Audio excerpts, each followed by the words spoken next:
Chittagong city কর্পোরেশনের আওতাধীন বিভিন্ন এলাকায় বৃষ্টিতে বা জোয়ারের পানিতে অরক্ষিত খাল, নালা, ড্রেনে পড়ে প্রাণহানি ঠেকাতে এই ধরনের ঝুঁকিপূর্ণ পয়েন্টগুলো চিহ্নিত করে বৃহস্পতিবারের মধ্যে তালিকা প্রণয়ন ও জমাদানের নির্দেশ দিয়েছেন মেয়র। দ্বিতীয়ত স্যার, আপনার যে নালাগুলো বা খালগুলো আমরা এই ব্যাপারে বদ্ধপরিকর।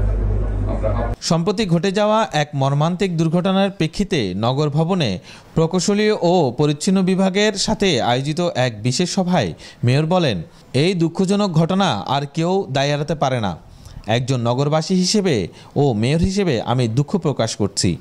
এই ঘটনার পুনরাবৃত্তি যাতে না ঘটে তা নিশ্চিত করতে আমাদের কাজ করতে হবে। একটা ক্যাজুয়ালিটি হয়ে গেছে, আমরা সেটা দুঃখ প্রকাশ করছি। এই দায় থেকে কেউ আমরা মুক্ত নই। আমরা যদি মনে করি যে এটার জন্য আমি দায়ী না, সেটা ঠিক না। এটা অবশ্যই আমরা সবাই দায়ী। যদিও কাজটা চট্টগ্রাম উন্নয়ন কর্তৃপক্ষ এই হিজড়াকালটা করছে এবং তারা সেখানে আমাদের যে ব্যাম্বু দেওয়া, যে আমরা যে প্রিভেন্টিভ একটা মেজার্স আমরা নিয়েছিলাম, সেটা তারা কাজ করার জন্য তারা ভেঙেছে। তারা কিন্তু এমনি ভাঙেনি, কাজ করার জন্য তারা করেছে এবং 3 দিন আগে তারা সেটা খনন করেছে। 12 ফিট ডিপ সেখানে ছিল। আগামী বৃহস্পতিবারের মধ্যে স্ব আওতাধীন ওয়ার্ডের কোথাও ম্যানহোলের ঢাকনা নেই, কোথায় স্ল্যাব খোলা আছে, কোথায় উন্মুক্ত নালা, খাল আছে তা নিশ্চিত করে রিপোর্ট দিতে বলা হয়েছে। সেই রিপোর্টের ভিত্তিতে দ্রুত ব্যবস্থা নেওয়ার আদেশ দেন মেয়র। ঝুঁকিপূর্ণ খাল বা নালাগুলোতে আপাতত বাঁশ দিয়ে ঘিরে সতর্কতামূলক ব্যবস্থা নেওয়া হচ্ছে, পরে স্থায়ী ঘেরাও দেওয়া হবে। মেয়র আরও বলেন, জলাবদ্ধতা নিরসনে বদ্ধরহাটে চসিকের মার্কেট ভেঙে দেওয়া হয়েছে, যেখান থেকে প্রায় 12 থেকে 14 লাখ টাকার রাজস্ব আসত। জনগণের কষ্ট লাঘবেই আমাদের অগ্রাধিকার।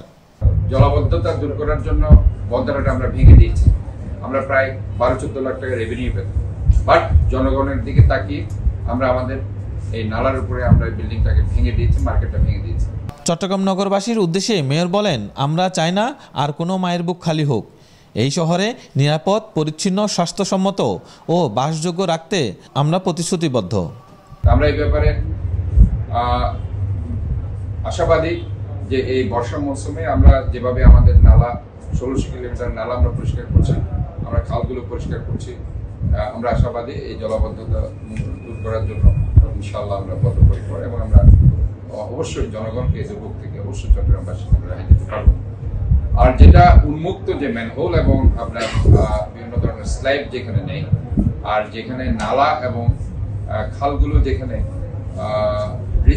রিস্কি আছে, উন্মুক্ত আছে, আমরা সেখানে যেটা করছি, ইনিশিয়ালি আমরা কিছু প্রিভেন্টিভ মেজার্স মধ্যেই নিয়েছি।